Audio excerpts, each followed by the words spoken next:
My name is Helen Dukes. I live on Camp Street. I do have a laundry list, but I won't go through it. One of my main concerns is violence in the Mount Hope neighborhood area. I've been there for 15 years this year. I own my home, and yet every time there's a shooting or something like that, all we see is police officers, but we don't see our politicians.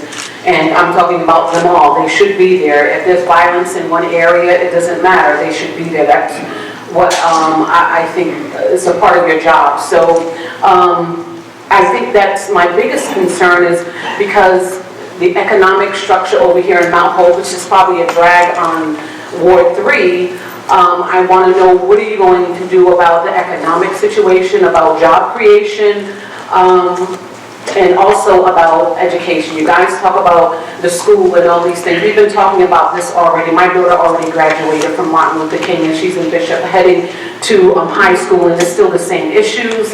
I don't like talking. I think it's time for us to do something, and whoever is elected, you will be held accountable, but I believe the community will work with you so that we can get some things happening, and we want a vibrant community. And also the last thing is affordable housing.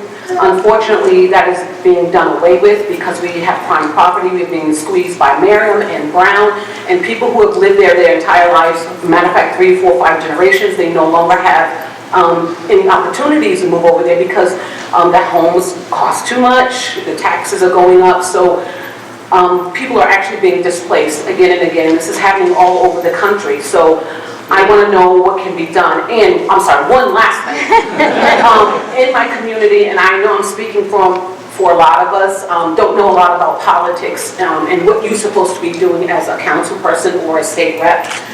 Perhaps when you do get into office, perhaps have some community meetings and begin to talk to the community about what it is that you can do, because we don't expect you to be Jesus the Savior, but what we expect you to do is to make the community better and not just going through the motions like we always do.